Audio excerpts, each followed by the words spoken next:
కాదు పెద్ద హీరో అయిపోయినావు మొన్న సార్. మాట సార్, మీ మొత్తం మెదక్ కాన్స్టిట్యున్సీలు ఎవరు కూడా అంత ధైర్యంగా మాట్లాడాలా సార్. నువ్వు మాట్లాడినావు, మీ ఎమ్మెల్యే మాట్లాడినా, పంకిమాల మాట్లాడలేదు సార్. నువ్వు చేసేది తప్పు కానే కాదు. మన నాయకుడిని, మన బాపును మనం ఎవడన్నా మాట్లాడితే మాట పడవు అంతే కదా. నువ్వు చేసింది తప్పు కాదు, కాకపోతే నీకు జరిగింది తప్పు సార్. వాడు కొట్టుడు, ఇష్టం వచ్చినట్టు చేసుడు తెలుసు, వాళ్ళ బల్పట్లు ఉంది సార్.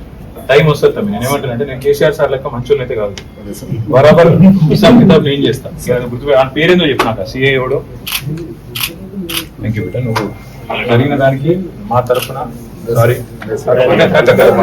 హిసాబ్ కితాబ్ చూసుకుందాం. వాడు ఎవడో, వాని పేరేందో కానిస్టేబుల్ నుంచి మొదలు పెడితే సిఐఎస్ఐ దాకా రాసి పెట్టి సార్ నేనే చూస్తా. వాడు వీడు ఎవరు నేను ఓకేనా. ధైర్యం ఉంటా సార్. దయచేసి వెనుకకు తగ్గదు. ఎందుకంటే మనం ఇంతకంటే పీకే కూడా వెళ్ళలేదు అర్థమైంది. నువ్వు పెట్టిన పెట్టిన లోపల కొట్టనే కొట్టి నేను చెప్తాను ఎక్కువలేక అంతే. మీరు కూడా కొంచెం ధైర్యం చూపెట్టారు.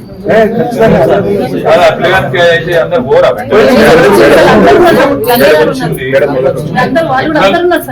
ఎక్కాల్సిన స్థాయిలో రోడ్డుకి అయితే మీరు ఎక్కలేదు. మీరు ఏమన్నా